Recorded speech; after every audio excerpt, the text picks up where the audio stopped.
misiriw ka fitina an y'a fɔ cogo min a ka ca o mɛ i b'a sɔrɔ misiriw dɔw la ni misiri jɔra o ciden ka sunna de kan ka kɛ misiriw kɔnɔ u bɛ sunnamɔgɔw bɛ misiriw kɔnɔ u bɛ misiri bɛ danbe ka taa sunna de ma ni kow bɛ misiriw kɔnɔ minnu man ka kɛ bidiya kow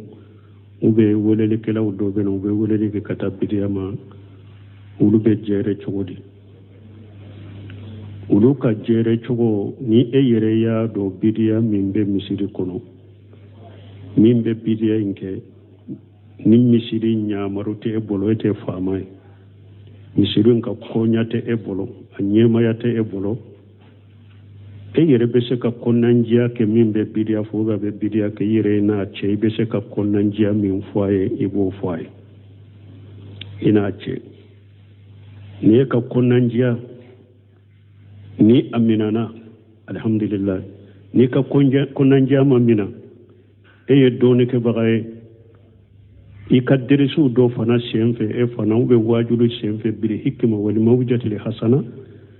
ala ka diina haqiqa ye min ye i b'o bange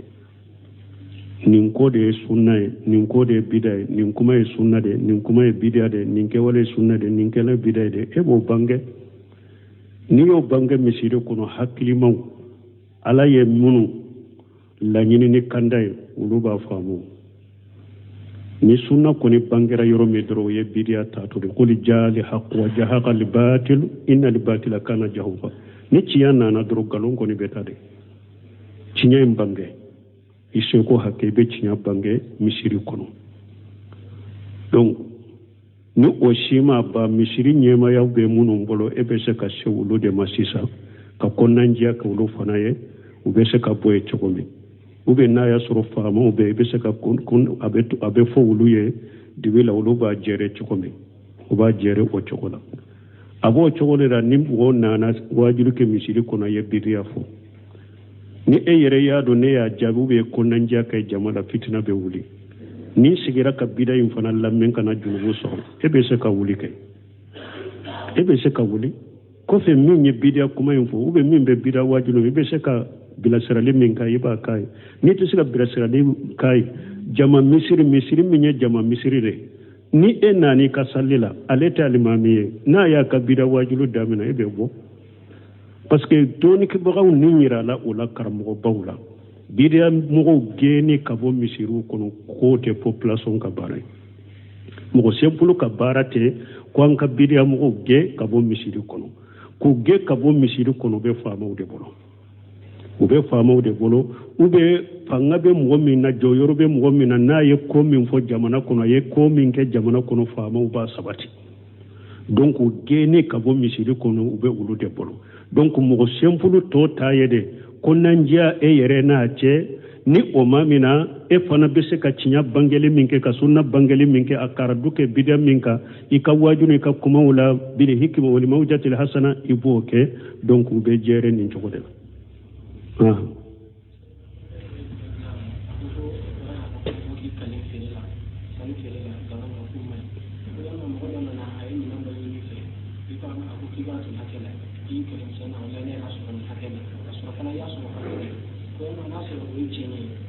Como?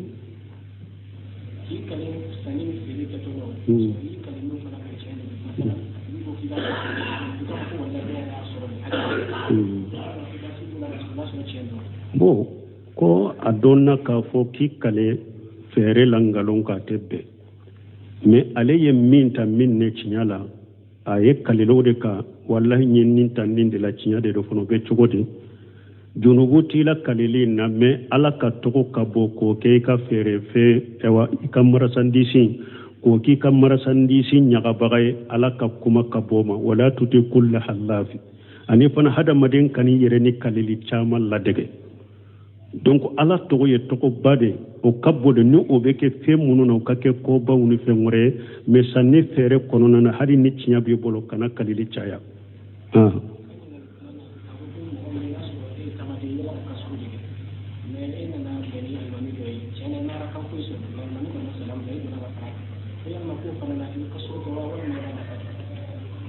ko eye tama dende me nana dugu dola tama dende ye isallira misiri kono me isallira almami de nofe me ene almami ma salli ta ɲɔgɔn fɛ misali la salli fana bena wagati min almami ni jama ye arakan fula tɛmɛ farala almami ni jama ka salli fana arakan laban fula la ye tama denye ni almami ye salamu bila o fula ye wasa i ka salamu bila u bɛ i b'a dafa dɛ o fula t'i wasa i b'a dafa dɛ Ibn Usaymin rahimahullah a ɲininkara nin na a ko hari ni kɛra masibugu de i sallira almami de nɔfɛ o ye sunna de ni almami ye salamu bila e ka wuli k'i ka fula dafa dɛ e ka dafa dɛ ni kelen sallira de bɛ fula salli mais ni e sallira almami nɔfɛ hari ni kɛra masibugu de n'a ye salamu bila i t'a tɔ dafa dɛ ka n'a da fula la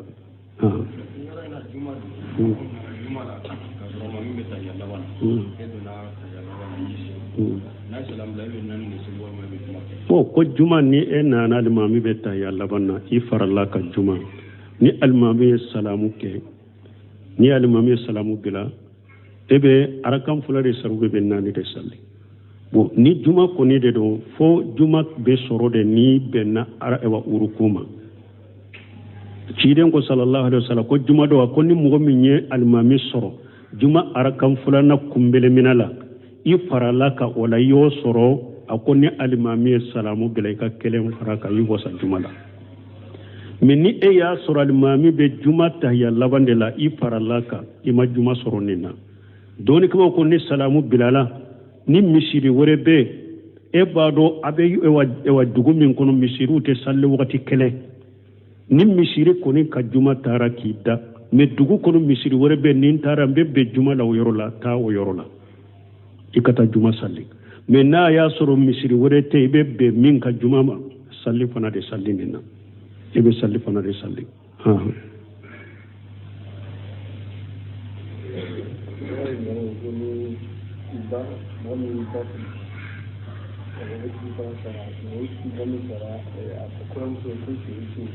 como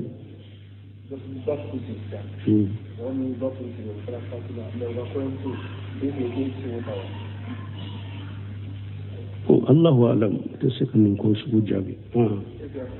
ne y'a faamu nin ko sugu ne ti da don ninnu na hadamadenw ka pe ko la ni ninnu tɛ quoi kana furumuso de bila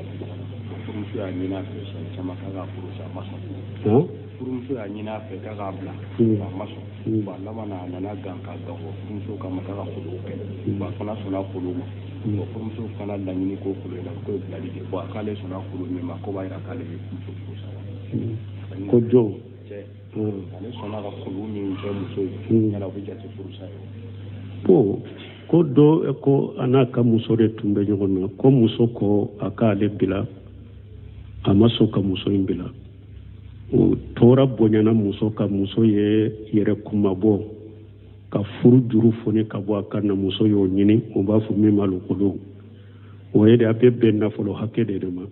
n bɛ nin hakɛ d'i ma ou bien i ye nafolo minnu dɔn na n b'o d'e ma i kun bila ko ale y'o fɔ cɛ ye ko cɛ jɛnna n'o ye ko o de bɛ jate furusa ye wa ni cɛ jɛnana ni kulu ye o bɛ jate furusa ye mais nin ko sugu n y'a fɔ cogo min san'a ka ninnu lase dɔnnikɛbagaw ma e ka walijuw bɛ cɛ ka mɔgɔw bɛ olu ka ninnu ɲɛnabɔ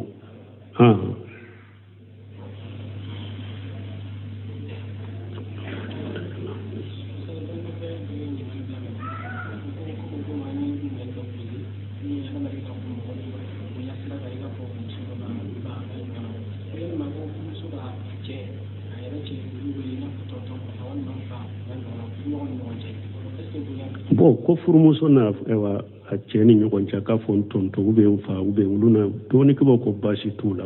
mais u tɔli de ka ɲi min ye k'a wele o la mais ko ni n y'u fɔ bonya de kama silamɛya sariya baasi tɛ ninnu na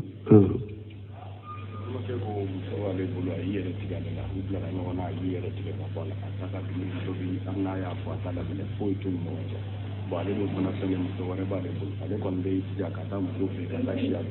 mais muso tɛ foyi k'ale ale yɛrɛ de bɛ tobili kɛ ale yɛrɛ de b'a tobi yala n'ale jɛra muso in ka su kɔ k'a di a muso fɔlɔ ma yala basi b'ale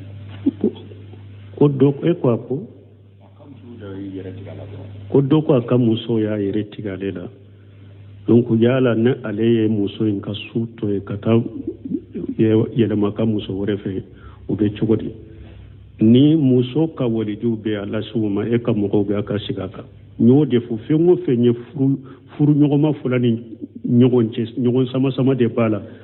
ko te fula ko de do nete se ko kiritige nye eta de me muso ye aka yoro tigila mina ube abani bolo mina sababu munde na todo donc awu yere kasigi ube muso ka woli jube e ka mogo ube aye mogo nyuma wele aka sigi ninka nete kiri tigela ko mbese ka ninkiru na nyogo na tige ka soro nye eta mi male tame ngoni be min fu gorobalila alako wallati taghafuna nusujahunna fa'ijuhunna wahjuruhunna fil madaji wadribuhunna فإن تأناكم فلا تبغوا عليهن سبيلا إن الله علي كبيرا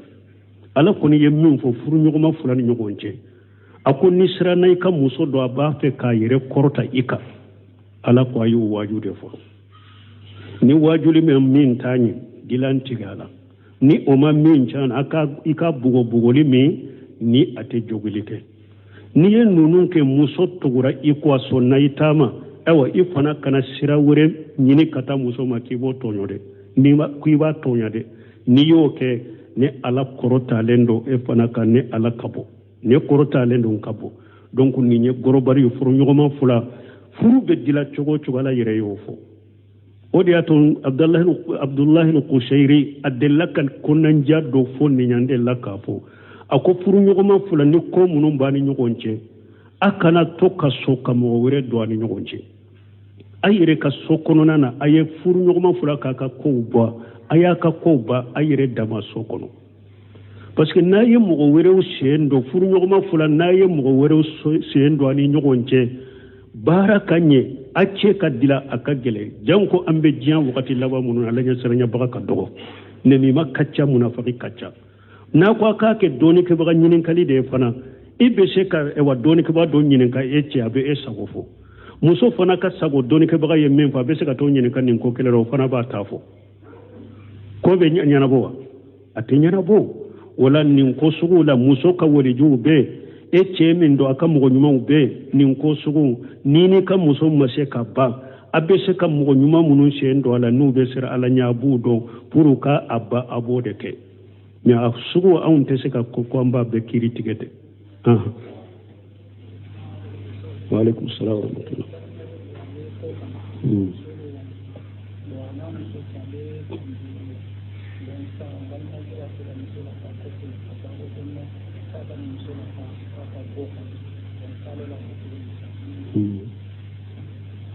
bon ko an balima dɔ bɛ kɔfɛ ko a muso b'a kɔfɛ yan ko ale b'a fɛ k'a ka muso lata ko ba ko ayi a kana muso lata yɛrɛ de ka bon o bɛ cogo di n'a y'a sɔrɔ e ka ba ka ko dilolen bɛ e de la a kɔrɔla de ou bien bana de b'a la ladonbaga t'a la a ko e kana de pour i ka kɛ a kɔrɔ i ka ladon i n'a ka muso jagoya n'a de jagoya i bɛ n'i ba ladon de a wajibilen de b'i ba kan n'a ma ko de jɔra e ma kɔrɔla de ou bien bana dɔ de b'a la mɔgɔ t'a kɔrɔ min b'a ladon a den ye e de a ko i kana jagoya wajibi ka n'i ka muso dɔ bɔ i kana i ba ladon an bɛ mun fɔ o y'o de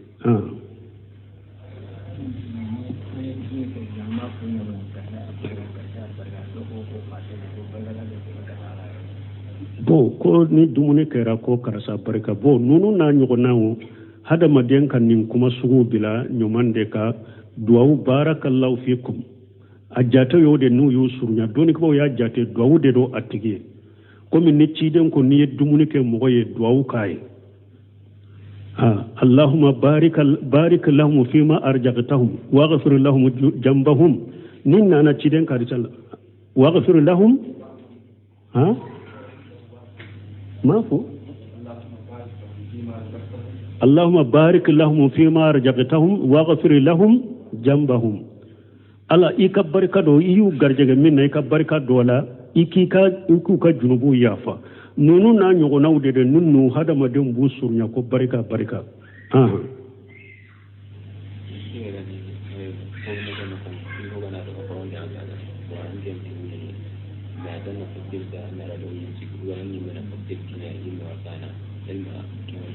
bon ko ni dɔ taara fɛɛrɛ kɛ e ma sanni kɛ e fɛ facture a ye fɛn san 1,000 de mais a ko e ka 3,000 de don facture o bɛ cɛ o ye nkalon ye kana kɛ janfa don nkalon don ni e ma kɛ a yɛrɛ k'a kɛ don nkalon janfa a tɛ bɛn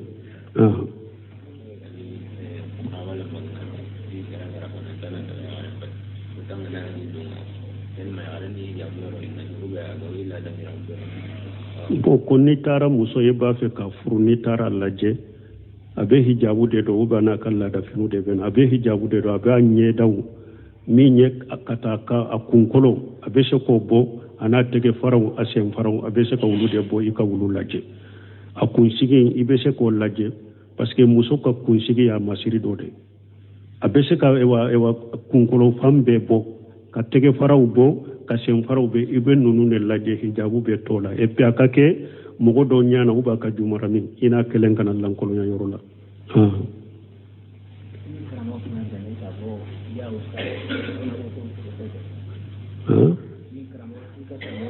nin kuma sugu ciden musobaw bɛ ciden wele ya rasulullah ya nabi allah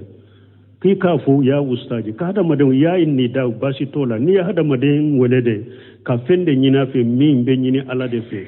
donc o de tɛ bɛn mais ni e bɛ hadamaden wele de ya fulana pour welelen sɛbaw tun b'a fɔ ya rasulullah ya nabi allah basi tɛ ninnu n'a ɲɔgɔnnaw na hadamaden ka ninnu kɔlɔsi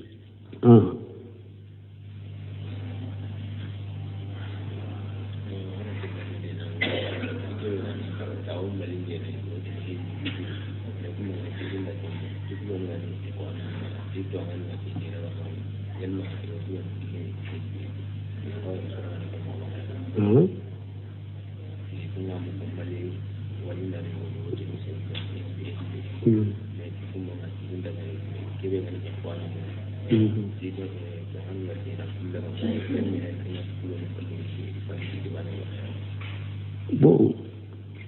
ko ewa olu b'a mɛn dɔw la u b'a fɔ hijibiya ko olu ka yɔrɔ la o tɛ hijibu tɛ mais ikhwanu de bɛ u b'u bɛɛ minɛ ni minɛ cogo de wa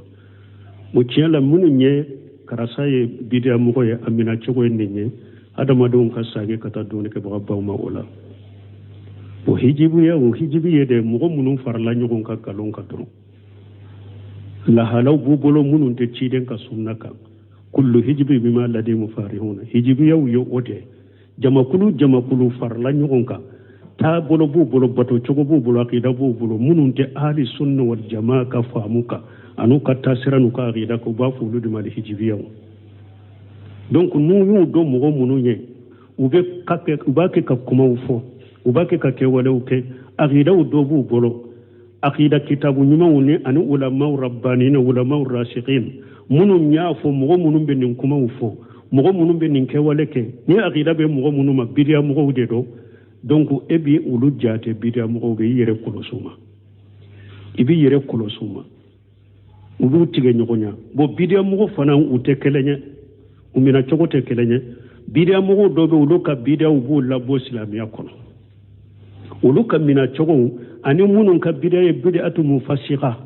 bidiya mun da y'o fasika mun labɔ silamɛya kɔnɔ minɛ cogo tɛ kelen ye bidiya mɔgɔ min bɛ weleli kɛ ka taa ka bidiya ma ani bidiya mɔgɔ min dalen wa n da delen don a ka bidiya kan o fana tɛ minɛ cogo na fo nin bɛɛ ka faamu de fɔlɔ fo nin bɛɛ ka kala de nin bɛɛ ka faamu bon bidiya mɔgɔ min fana i kan k'i yɛrɛ tigɛ a la i bɛ jamana min kɔnɔ i bɛ jama min na i bɛ lahala min na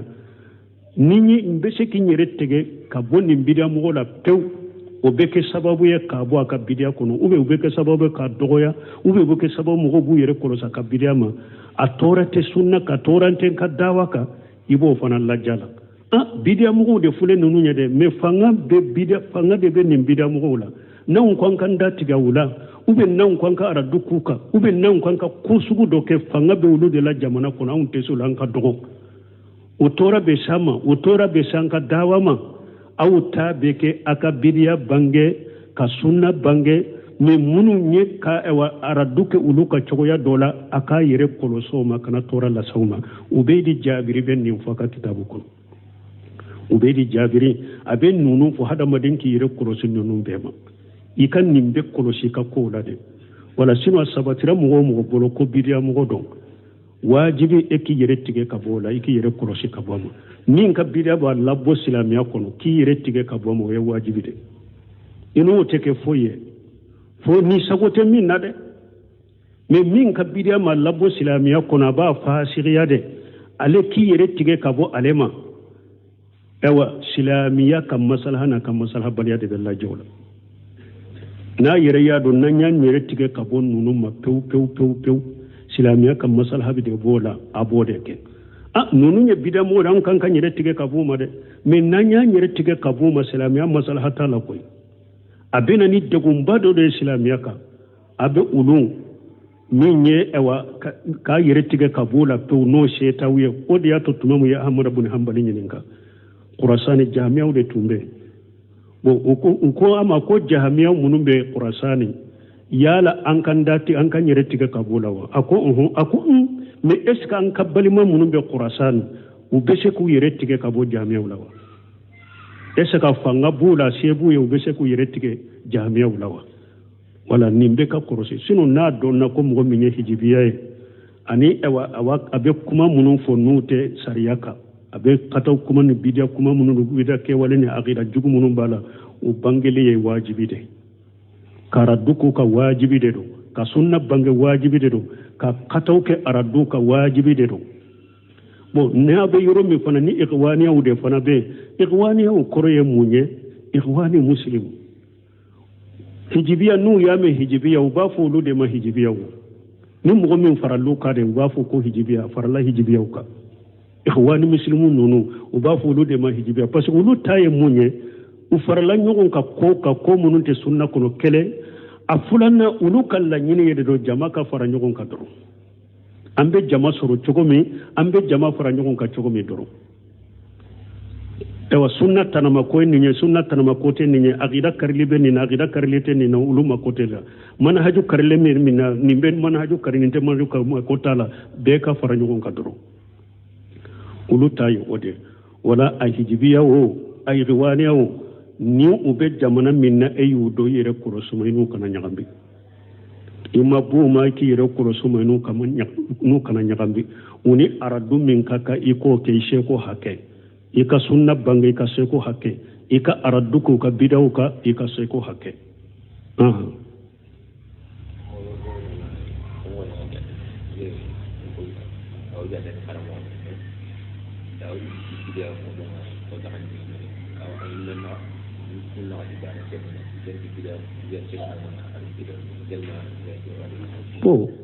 ko fulana o be yoro me karamo do be ko ewa alimami nani na do ba fo ko bidia wutila lendo bidia nyumambe bidia nyumante cidon ko kullu bid'atu dalala cidon ko bidia be fili donc bidia nyuma kunantala bidia be fili bantia u daraja be nyogo nyekone me bidia nyumante abbe fili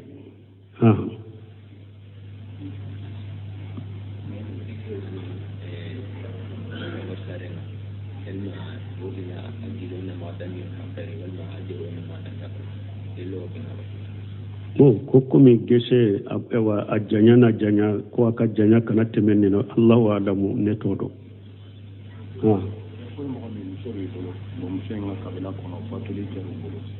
fatuli nunu na fana we muso wole ku ata tobili woni ko de ke ta di ma wal ma ke ko sara ti tobili nunu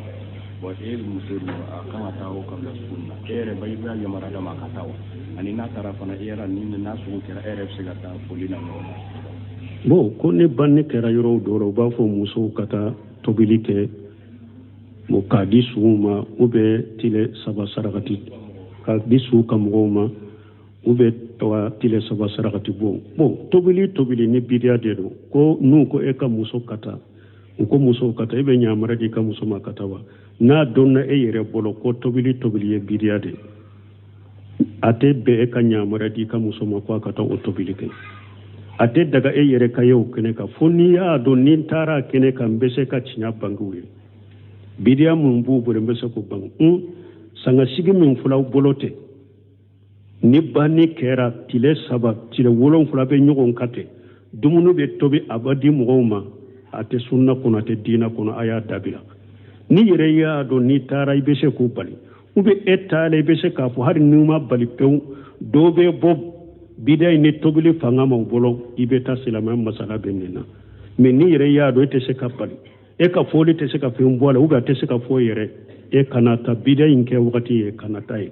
wakati mi ni o tobili sugu te ni tara janaja la kata susu toro ya banne o wasara ube wakati mi ni jama sugu no bida sugu te ebe te ka foli minke ibe to ke ambe min fo oye ode bo muso katale kana nyamar yadi ne ambe jamana la chugo min adonendo mo kelen kele be kabila min kono fitina woni balawuni fana ni min be tora bina se ema a tora bina se silamuma a tora bina se silamiyama uluna nyogona fana ukeni hikima ani kodo ni hakiliye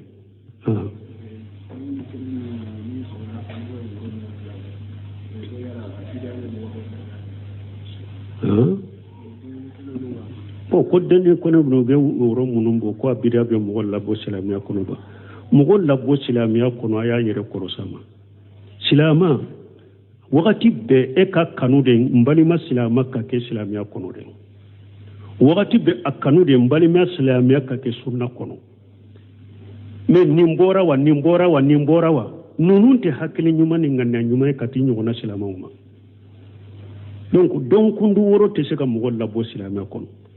har bi Cheikh Salih Fawzani nya aka wojo do nyininka kum bidia jumambe hada madel labbo silamiya kono ako bidia bete mo labbo sila e bidia jumambe mo bo sunna mo la ako bidia bete mo bo sunna mo la de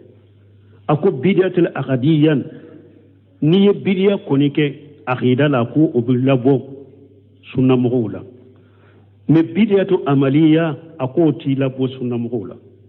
bidia to amaliya ati labbo sunna mo la nunu na nyogona worobo ni few ubafu nunu ma bid'atu amaliya ube bid'atul mashiya ulu yo ode utubo sunna mogola ala soso do de bi bolo dro fawgani ba fu tukobe parce que abe bid'atila ako bid'atu mukaffira be ako bid'atu mufashika be ako bid'atu be bid'atul mashiya bid'a do be billa bo silamiya kono ki kafiriya bid'a do be ye kabaira junube abila amu balla bo silamiya kono na besaki la bosunna mo kono ne bida do o ye mashiya de ako e wa hada maden kelen fana kisile min kisile ndo ala soso ni mashiya maka dogo ako bida do o ye mashiya de bida ta amaliya nonu na nyogo naw uluti la bosunna kono me ala soso do de bi bolo janko ki bo silamiya kono hada made ka la bo silamiya kono ko denin tede kam mo la bo silamiya kono ka kafiriya o te kono ye sunna mugo ahli sunna jama serana minye ku yere kulosi minna kateme fembeka o yewde subhanakallahumma rabbana bihamdika ashhadu an la ilaha illa anta astaghfiruka wa atubu ilayk misiru ka fitina anya fo chomi akacha o mei ba soro misiru dola ni misiri jora o chiden ka sunna de kanka ke misiru kono ube sunna mo ube misiru kono ube misiri be dambe kata sunna de ma ni ko ube misiru kono munu manka ke bidiya ko ube wolele kala do be no ube wolele ke kata bidiya ma ulu be jere chogodi ulu ka jere chogo ni e yere ya do bidiya mimbe misiri kono mimbe bidiya inke ni misiri nya marute e boloete famai misirin ka konyate e bolo anyema yate e bolo e yere bese ka konanjia ke mimbe bidia fuga be bidia ke yere na che bese ka konanjia min foye ibo foye ina che ni ka konanjia ni aminana alhamdulillah ni ka konanjia mamina e ye doni ke bagaye ikadirisu do fana senfe e fana ube wajulu senfe biri hikima wal mawjati li hasana ala kadina haqiqa minye bo bange nin ko de sunna nin ko de bidai nin kuma e sunna de nin kuma e bidai de nin ke wala sunna de nin ke la bidai de e bo bange ni yo bange misiri kono hakili maw ala ye munu la nyini ni kandai ulu ba famu ni sunna koni bangira yoro me doro ye bidiya tatude qul jali haqq wa jahaqa al batil inna al batila kana jahuqa ni ciya nana doro galon koni betade cinya bange iso ko hakke be cinya bange misiri kono donc ni o shima ba misiri nyema ya be munum bolo e be se ka sewulu de masisa ka konanjiya ka wulu fanaye u be se ka boye chokomi ube na ya soro fama ube be se ka kun abe fo wulu ye dibe la wulu ba jere chokomi u ba jere o chokola abo chokole da nim wo nana wajilu ke misiri kono ye bidiya fo ni e yere ya do ne ya jabu be konanjiya kay jamala fitina be wuli ni sigira ka bida yin fana lammen kana junubu so e be se ka wuli kay e be se ka wuli ko fe min ye bida kuma yin fo ube min be bida wajilu be se ka bila sirali min kai ba kai ni to sira bila sirali kai jama misiri min ye jama misiri re ni e nani ka sallila aleta alimamiye na ya ka bida wajilu damina e be bo parce que doni ke bagaw ni nyira la o la karamo bawla bidia mo geni ka bo misiru kono kote population ka bare mo sempulu ka barate ko an ka bidia mo ge ka bo misiru kono ko ge ka bo misiru kono be fama de bolo ube fama de bolo ube fanga be mo min na joyoro be mo min na ye ko min fo jamana kono ye ko min ke jamana kono fama uba sabati donc geni ka bo misiru kono ube ulu de bolo donc mo sempulu to tayede konanjia e yere na che ni o mamina e fana bese ka cinya bangele minke ka sunna bangele minke akara duke bidia minka ika wajunu ka kuma wala bil hikma wal mawjatil hasana iboke donc be jere ni jogode